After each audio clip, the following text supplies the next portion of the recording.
What's going on, y'all? It's your boy Kofi Kingston, aka 1/3 of the New Day. You're not gonna say it with me, sir? Yeah, come on, you better participate. Let's try it again. 1/3 of the New Day, and you are watching The Young and the Wrestlers. Ha ha ha ha ha.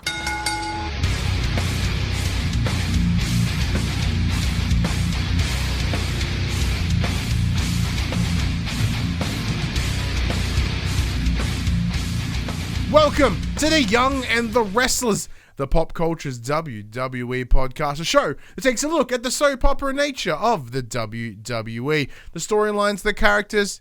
Essentially, we just mark out. I'm one of your hosts, Ryan Betson, alongside Rhea can rip me. I'm Jem. Yeah. This is our weekly WWE in review show, and it comes at you every Thursday morning at 8 a.m. on your podcast services, 9 a.m. on those YouTubes. If you want to join that wrestling conversation, you can. Facebook, Discord, Instagram, Twitter, all those links are in the down below area. Our Twitter handles are below us as well. Come and chat to us on the Twitters. We talk wrestling and have good times. It's always good things. If you want to support the show, you can. Tell your friends, tell your family about this wrestling pod. You can watch it live, like here on twitch.tv/thepopculturists. You can become part of the chat, become part of the show. Additionally, if you're on the podcast service, be sure to, if you give a 5-star rating, written review. If you are on YouTube, like, subscribe, leave a comment below. I endeavor to answer every single comment. If you want to support us financially, you can. Patreon.com/thepopculturist. And I have frozen again because my cam link has been an absolute fucking C word today. Patreon.com/popculturist so I can break my cam link and buy a new one. Jem, how are you? I'm all right, man. I'm doing well. I'm doing well enough at least anyway. Once again, good. Because as hashtag simp for Jem, ravishing today. Thank you. Absolutely love it. A little bit exposed. Just a little bit exposed shoulder. Yeah. Look, let's see. Let's just prove a point. All right, look, ready? My exposed shoulders, less impressive. Although I looked impressively, I looked a little jacked right now, and I'm okay with that. Yeah, you do. When you do that, it's dang. Oh, yeah, and the chat can't sit. There we go. What's going on? Yeah, if I just sit like an idiot. Have you seen my beach ball? It's about this around. This big was the last thing going that way. So there is a discrepancy on our shoulders, which is good to know. But look, it's only been 24 hours since we last spoke. Elimination Chamber review up on the feed now. Hope you all enjoyed our show.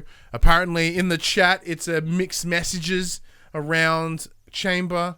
Not a lot of love for it. My feelings. No.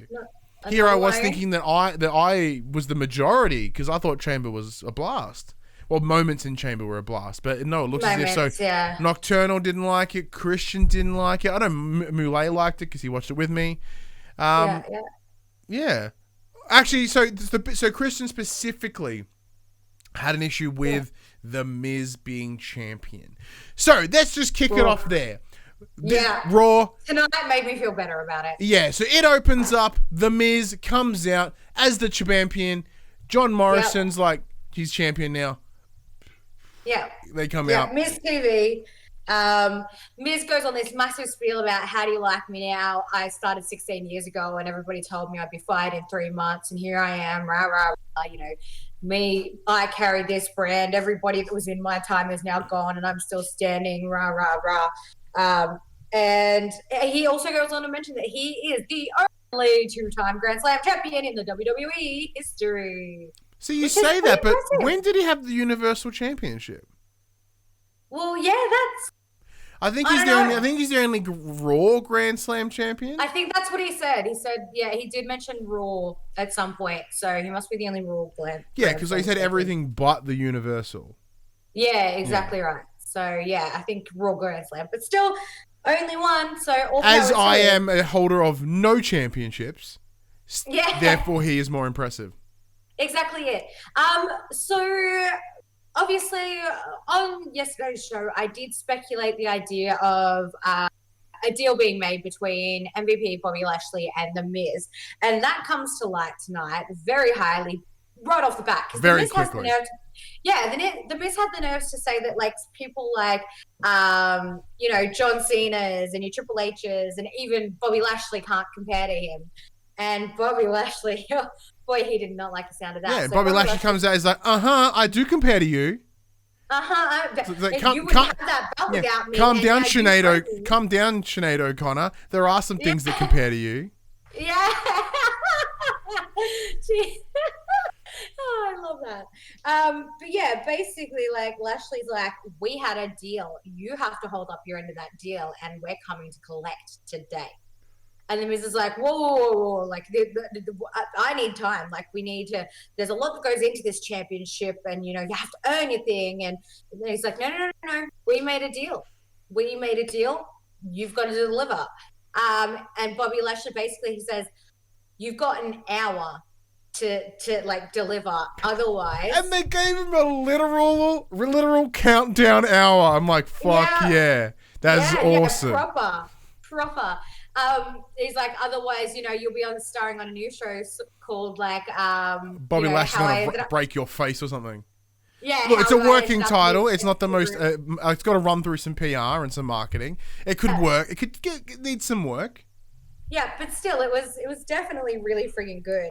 And like, I was a little bit hesitant about Raw with not being so impressed with Chamber, but the way this started and the tension that was there, and there was a literal like point later, like you can see literal points where the Miz is swallowing in fear.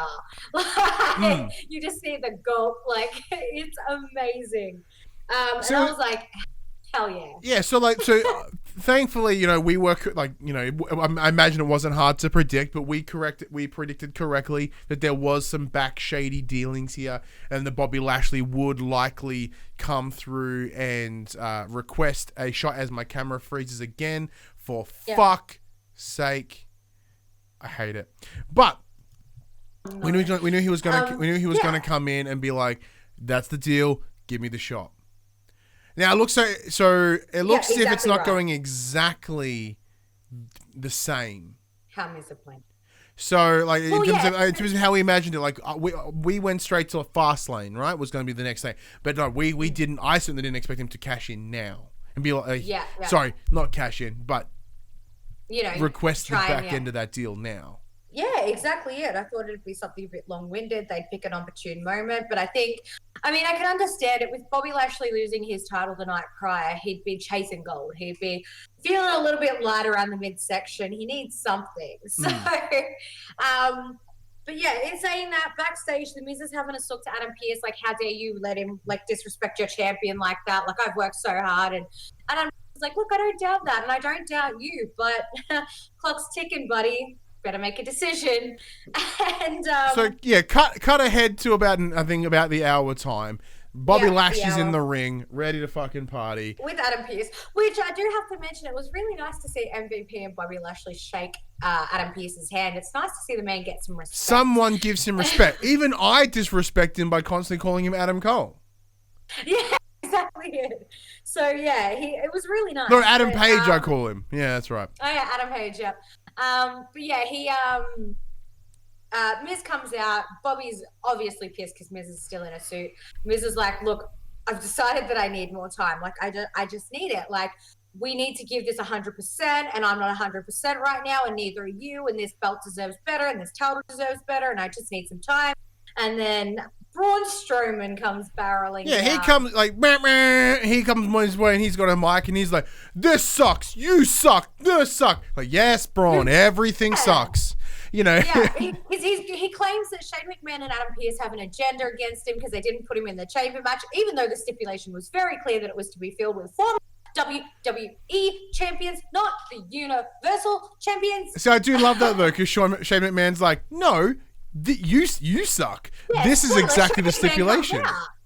Shane McMahon comes out and he goes, Braun, what's your problem? And he's like, this sucks, you suck, it all sucks, I should get a title shot. And the Miz goes, no, that idea sucks. Not the Miz, Shane goes, like, that idea sucks. Fuck you big unit. And Braun goes, and Braun just goes, fine, if I can't have the champion, I want the challenger. And the Miz is like, McMahon is like... McMahon's like, sure, why not? And if Bobby... And so Braun, and if you win against Bobby Lashley, next week it becomes a triple threat. The two of you versus, triple threat for the thing. And you see the Miz go from smirking thing, and he goes, oh. And like, watch his face drop, the gulp. That timing on that shot, fucking fantastic! Absolutely perfect. It was amazing. But I did love the addition of Shane O'Mac coming out. I did love the, actually, I like that idea of Braun. And then as Braun turns around, he's like, you know what, Shane, that's probably the best idea you've ever had. He gets his leg taken out by Bobby Lashley because Bobby Lashley's an opportunist like that. So this leads into a match later in the night that is Braun Strowman versus Bobby Lashley, and we will see whether Braun is going to be joining the title fray, which will go ahead next week, according to Adam Pearce and Shane McMahon. And you do see, like, before the match, obviously, Miz and Morrison are chatting backstage, and Morrison makes a good point of saying to me, is like, we should really just be cheering for Lashley, because if Lashley gets the up, then you're only facing one competitor, and the Miz is like, blah, blah, blah, blah, blah. And, like, Morrison made a good point. And then Braun Strowman walks up as they're saying, like, we don't want Braun in the match. And then he just stands there all staunch, and they're like, hey, Braun, bye, and walk away. It was perfect. But that leads into, at the end of the night, we do see Braun Strowman versus Bobby Lashley for this little match thing. Interesting to find out that it is Braun's first single match since October last year. Yeah, so he had it was just before Survivor Series. Then he was fined and suspended for wrecking Adam Pearce. He wrecks him at Survivor Series. He's out skis, and we hadn't seen him since Rumbaroo. And then then post Rumbaroo, this is the first thing he's done. So makes sense. He's been gone a while, Yeah. Now, I did make a note of this because we have seen Braun versus Bobby before. They had that big, like, strongman competition thing, like, who's the strongest man in the world, and remember Bobby Lashley posing and shit like that on that pedestal with, what was his name? He had that little dude as his consort. He's now back on NXT. Been back on NXT? Yeah. Little, I forget his name. But he had Leo Rush. That's it, Leo Rush. Yeah, Leo Rush, yeah. Yep. So obviously we have seen this matchup before, but there was something different about this match. It wasn't that same sort of like just like strongman against strongman. It was like anger against anger. So absolutely killer match. Bobby Lashley threw like Braun Strowman around like he was nothing. And ultimately though, Lashley does get a vicious spear and takes out Braun Strowman for the win.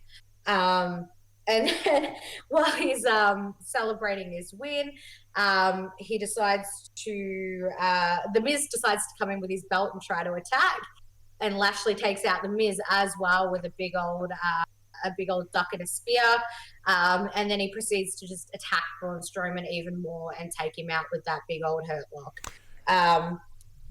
Yeah. So there's a lot of things to discuss here, Jem, when it comes to The Miz and Bobby Lashley, right? Yeah.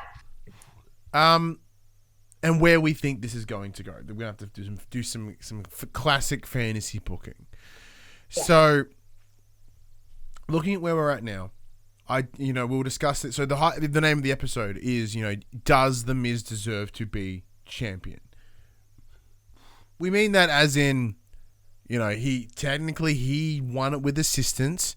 It took 7 other men to get it to a point where the Miz could win, and even then, it wasn't straight away. He kicked out and then went back and had to go again with the skull fucking finale.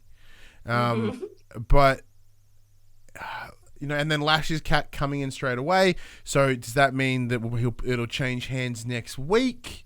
Because I don't see the Miz surviving against Lashley. Like, it would have to be dirty. And I think like Fastlane is 3 weeks away. No, it's a month on the nose. 4, yep. Yeah. So how many ways could he dodge it? Yeah, exactly it. I definitely think there will be some interference somehow. There's going to be something. Like, the Miz is just good like that. He's always got something up his sleeve. He sure knows how to play his cards. I reckon we'll see. I reckon we'll see it lost at Fastlane. Yeah. I think it'll hold out till at least then. And then I think we'll see another, I think we'll see it lead back around to Drew McIntyre somehow. Yeah. But yeah, I don't see Miz holding it for much longer than a month. And if I do, if he does, it's going to be interesting how. Yeah, so he's got a huge target of big dudes, and he's a little guy. So the Reverend Park in the chat has jumped in saying Miz is just transition, and that's certainly possible. However, this is where it's confusing, right? So transitional champions are when they primarily in the past, if we remove kayfabe, it's all about when you want to move the belt from a face to a face, because a face-to-face match isn't always that entertaining. You want that heel versus face setup, right? So you transition to a heel for then it to go across to that other face. Neither The Miz or Bobby Lashley are faces. So why do you need The Miz? Yeah, exactly right. If they want to put the belt on Lashley, put the belt on Lashley. They have to do something with the Money in the Bank, though. They do, but he could cash in and not be successful. Like, there's that too. It didn't have to be a success. He could have gone for the 1, 2, 3, and then Lashley picks up, yeets him, or Lashley comes in, punches Drew, therefore Drew retains. You know what I mean? Like Bobby could have got involved in another way to ensure that belt did not go on Miz. As a transitional champion, this is going the wrong way about it. Because he said if Bobby Lashley wants if they want to put it on Lashley, make a match, make him win. Like, unless they want him to win without beating Drew, and then then why would you want the belt to change?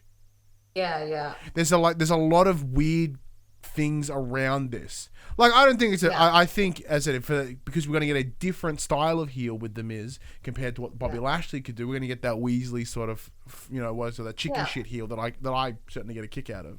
Same reason I like, Baron Corbin.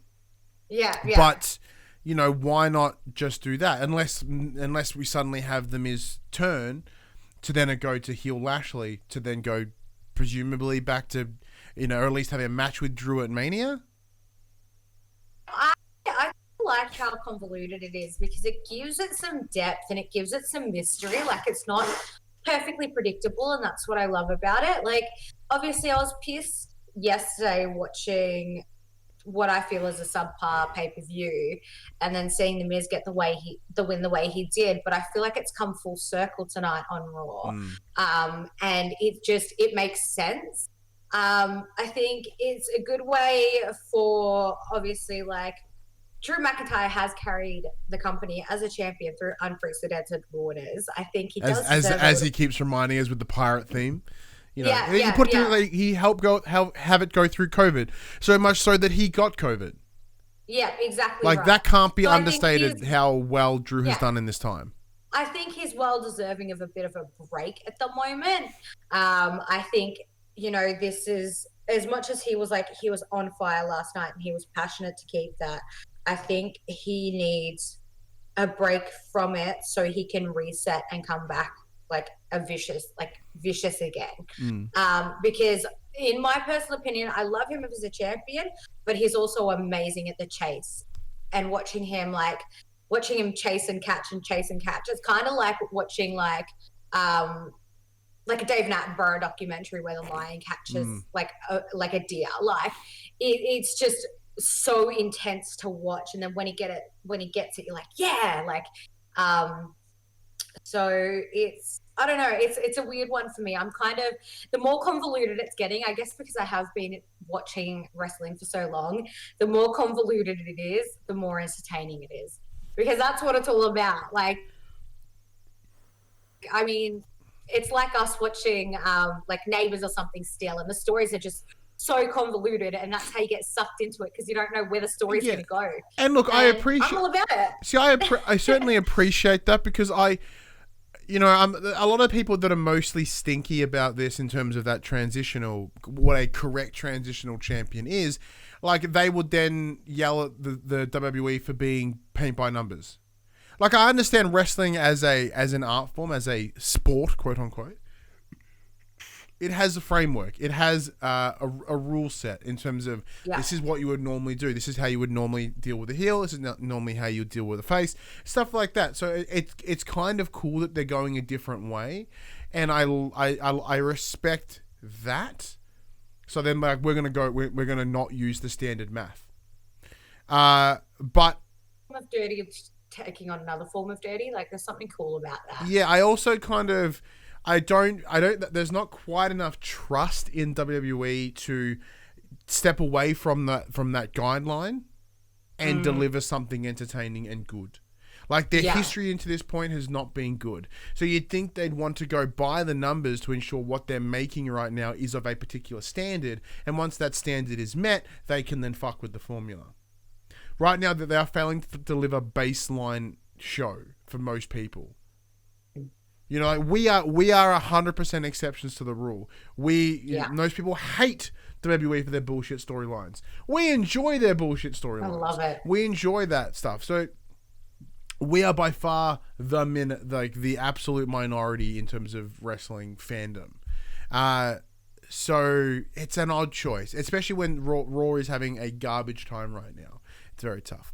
But in the chat, the Reverend Puck says they also said that Miz and Mrs. is coming back.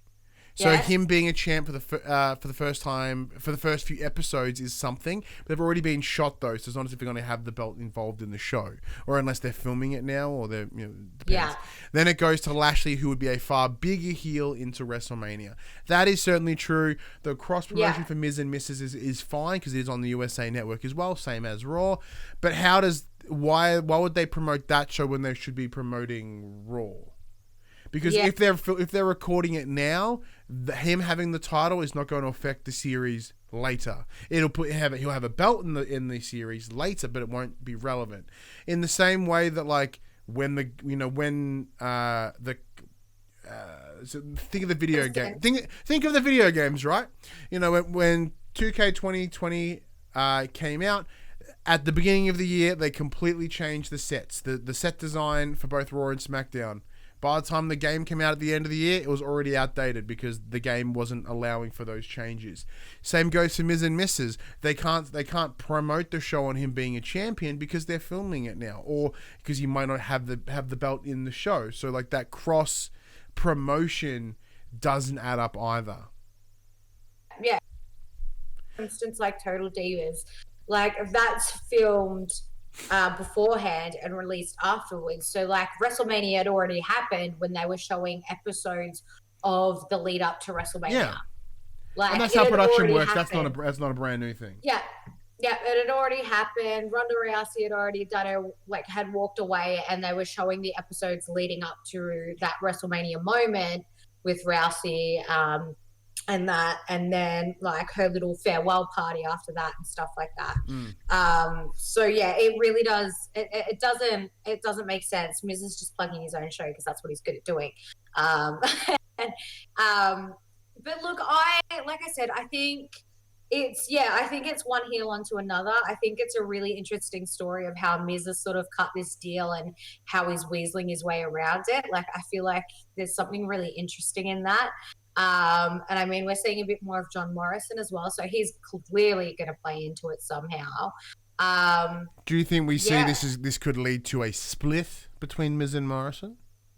I mean, we did see John Morrison in a match tonight, and who was he against again? Give me 2 seconds. So it was a non-title match against Riddle. Obviously, he ate the pin to Riddle the night prior. And again, he ate the pin, but still, it was a phenomenal match. Like, those two alone, without Bobby Lashley in the picture, phenomenal. And I think we don't see enough of Morrison wrestling on his own, and I'd love to see that separation again because he is phenomenal on his own. Granted, WWE really can't afford to keep splitting tag teams right now. I know, because they just keep throwing others together. Hate it. Anyway, let's not get into that because that pisses me off. But yeah, I don't know. I like this. I like it. I didn't before. I do now. So I don't know. Well, at least it turned you around. See, I'm in the other way. Now that I've thought about it, I'm like, I don't know whether I like this as much as I thought I did. Like, I still like that he cashed in. I still like that he won. I think that's fun. Yeah, definitely. But I mean, I just love looking how ahead, it I'm comes full like, circle so quickly. You don't expect it to come full circle so quickly, and the fact that it's come around so fast, that's what I and love about it. there was something that popped up on Twitter as well. Like there was a thing from like way early in like the COVID era, where there was a scene with with MVP and Drew McIntyre, and MVP said, "When you lose that title, I will be directly involved." And This is sure definitely enough, it's gonna come full circle. like a year later, he's like, "I told you." Yeah, that's definitely going to come full circle, and that's going to work.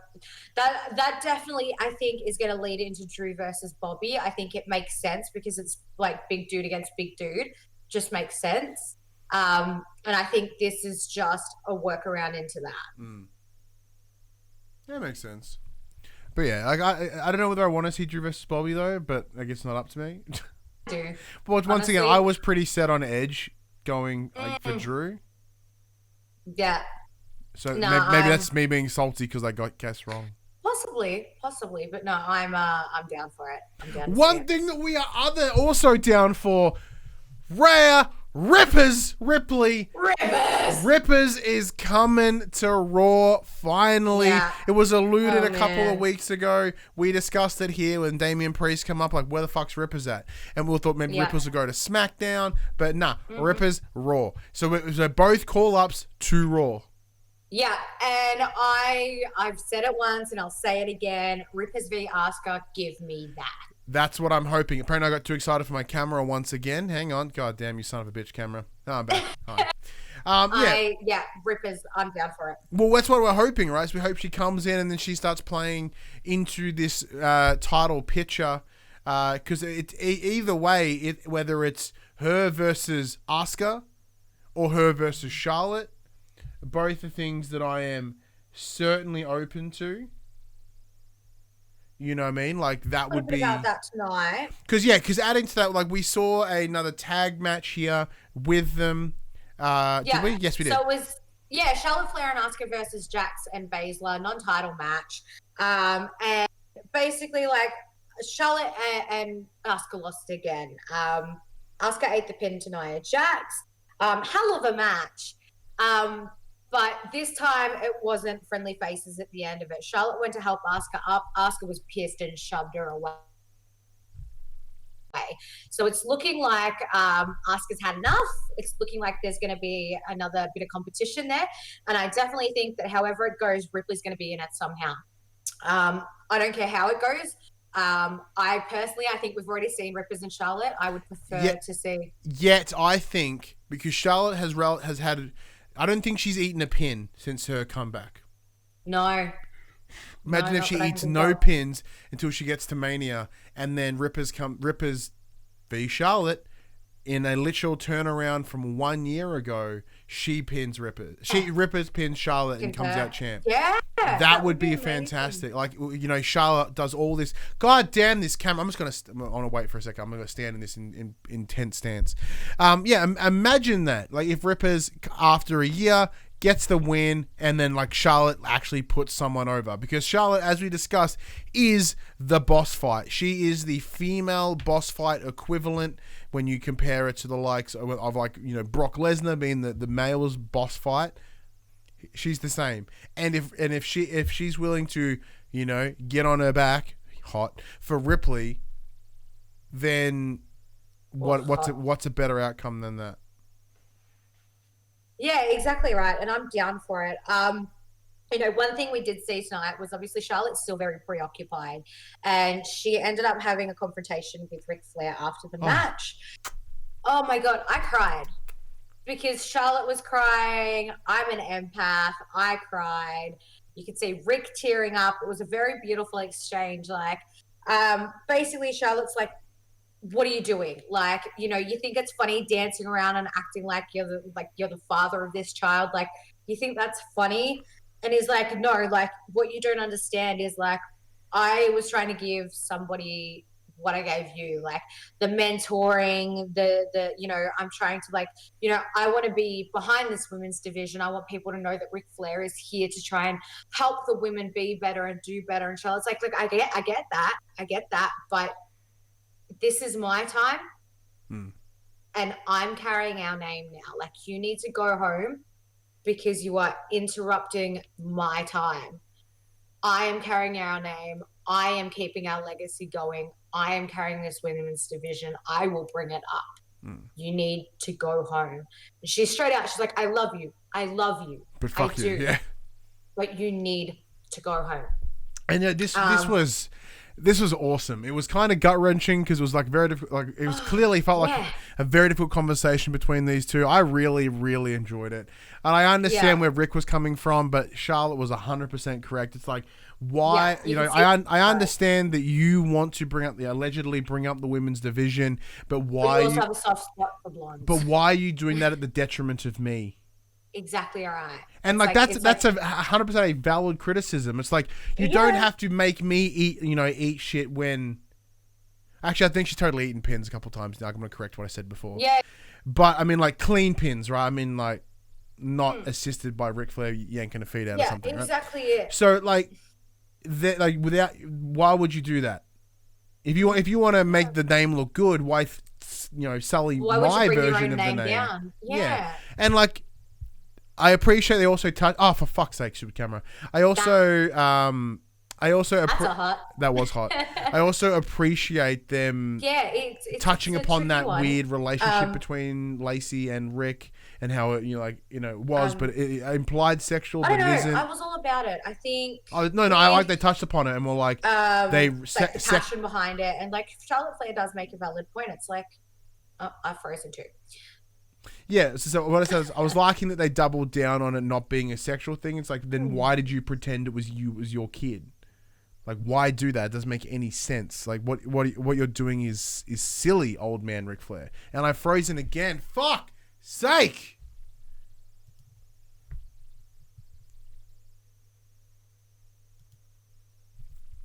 I'm gonna punch my computer really hard. Punch it so hard. Hi everyone on the podcast feeds and the Twitch. Hope you're well. Sorry for the technical problems that we're having right now, whether it be a mix of internet and or Discord or just other problems like my camera being a cunt. Bunch of different things. Oh, Jem's back. Hi, Jem. Yeah, I'm back. Yeah, I cut out right as you did as well. So yeah.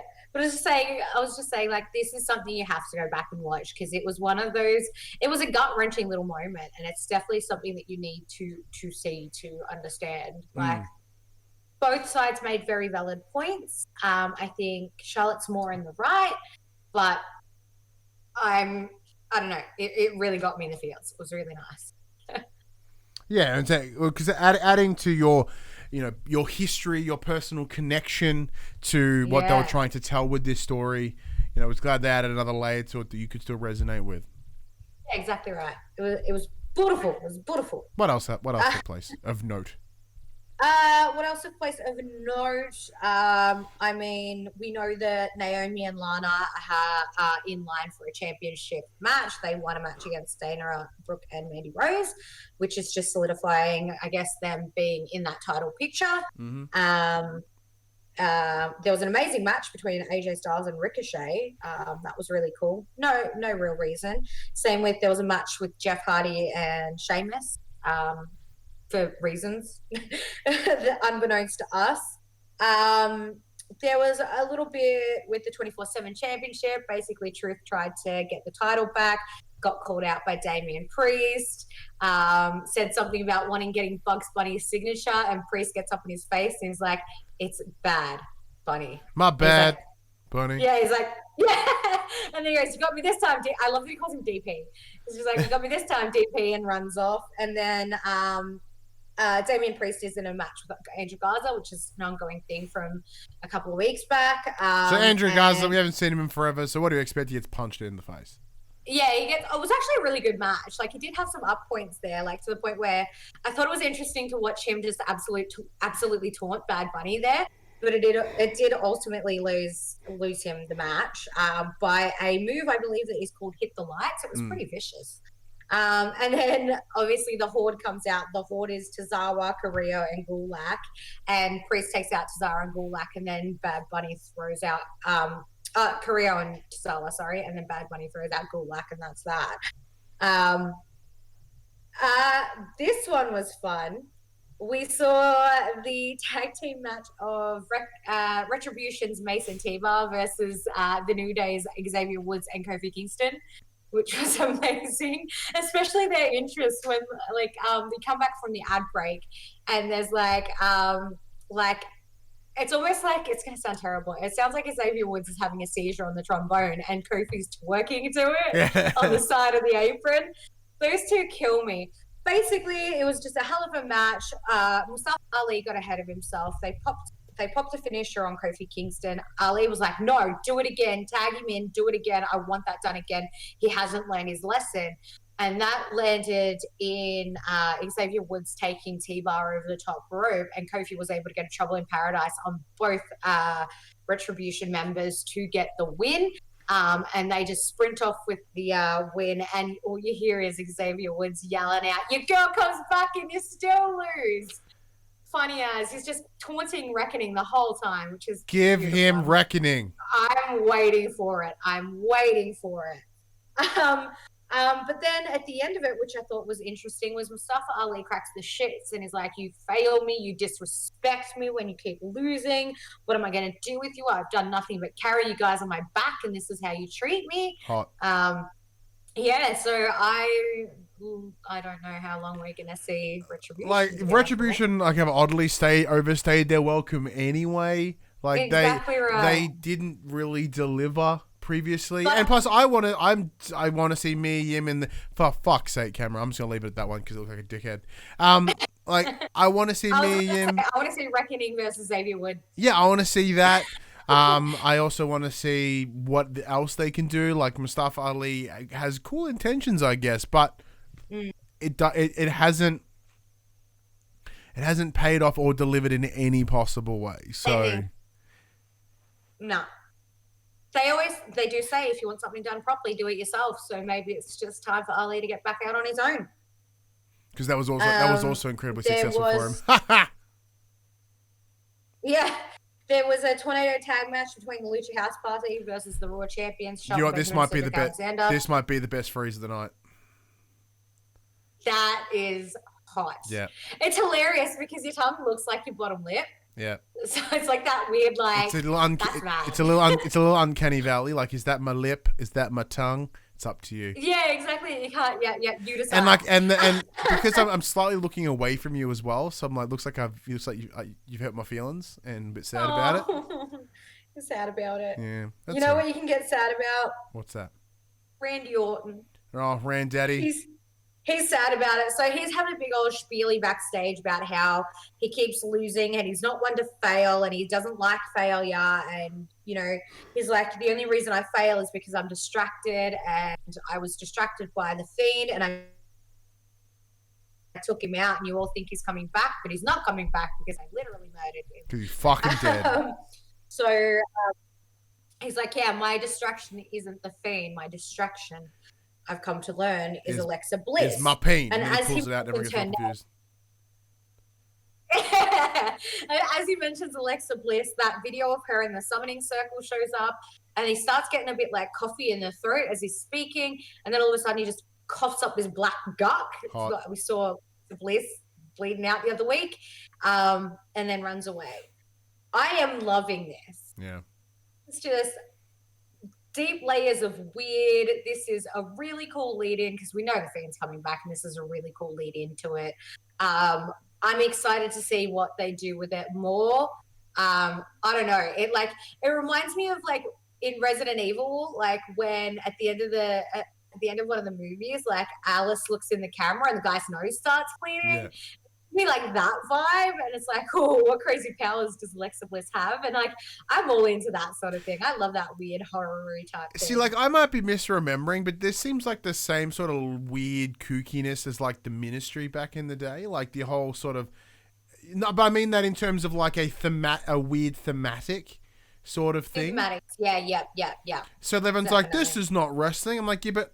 Hasn't there been weird thematic shit all over the place? Like, why is this any different? Yeah, it's fun. I like it. I think it's a bit of fun. I don't know. There's something really, really cool about it. I want to see what more. I want to see like a proper like.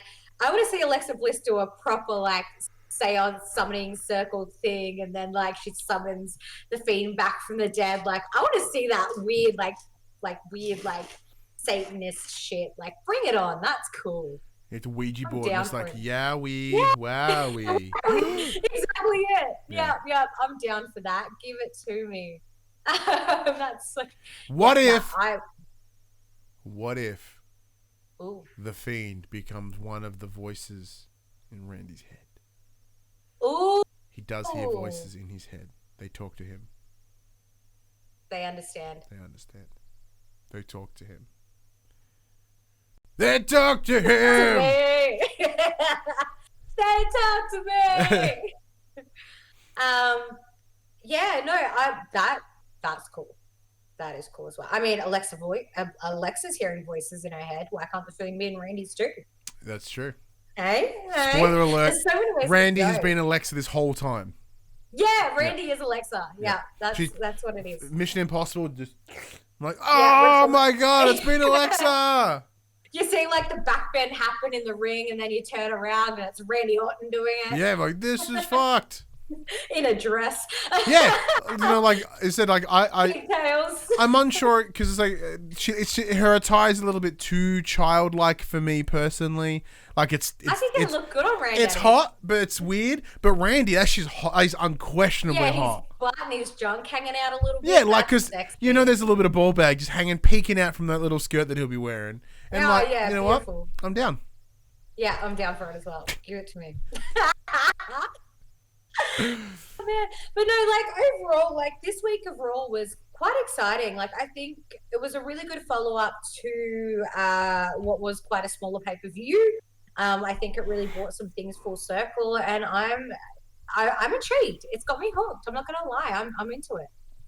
Like aside from the Bobby Lashley Miz stuff, like it really was a continuation of a lot of things we've already seen. There were some throwaway matches in there, but they were still cool matches. Like no disrespect. Considering they went to hell and back the night before. Yeah, like compared to the matches that I mean, as it wasn't like throwaway matches completely. It was like, oh, okay, cool. These are still fine. Yeah, and with the great stuff from Charlotte. Overall, it was a reasonably fine episode of Raw. Like I don't have any major issues with it at all. Yeah, see, if we were to rate it, because we haven't been rating for a little while, so I think we should get back into that. Look, I had a lot of fun with it. I love how this story's coming full circle. Even with just the filler matches, they were really good matches. Like they really put on a really good showcase. I think I was really happy with it, and if I'm gonna call it, I'm gonna give it 2 big old Kurtz. I was really happy with it. Yeah, I'm really happy with it. Aside from like rippers, there was nothing that really sort of made me go, oh shit. I guess sharp, but it was different. Oh shit. So it's a straight Kurt for me. It's just one old thumb up. So man, it was fine. Anyway, let us know what you thought of this week's episode. Yeah, that's right. This episode of Raw. You can do it in the comments below, Twitter, Discord, Instagram, all those places. Thank you, Jem, for joining us as always. Jem, thank you for talking to me. Thank you, everyone, for joining and watching along. This is our WWE in review show. It comes every Thursday morning at 8 a.m. on your podcast services, 9 a.m. on those YouTubes. If you want to join that wrestling conversation, you can. Facebook.com/group/popculture, Twitter, Discord, Instagram. All those links are in the down below area. If you want to join the conversation as it happens, head over to twitch.tv/popculture where you can watch us record this show live. Jump in the chat, become part of the show. If you want to support the show, first of all, tell your friends, tell your family about this wrestling pod. If you're on iTunes, 5-star rating and a written review. If you are on the YouTubes, like, subscribe, leave a comment below. I endeavor to answer every single comment. If you want to support us financially, you can. Patreon.com/thepopculture, as well as our merchandise store, popculture.com/shop, where you can buy shirts and other assorted shit with our logos on it. And until we return next week with Raw and SmackDown, or Smackers, I'm Ryan Betson. And we'll see you then. Bye. Done. And it's frozen, so I'm just going to leave it sit there for a sec. Perfect time. That was a perfect freeze frame. Yeah. That's a good way to end the show. That's like Perfect that's freeze like frame. 90s level freeze frame right there. Yeah, that's perfect.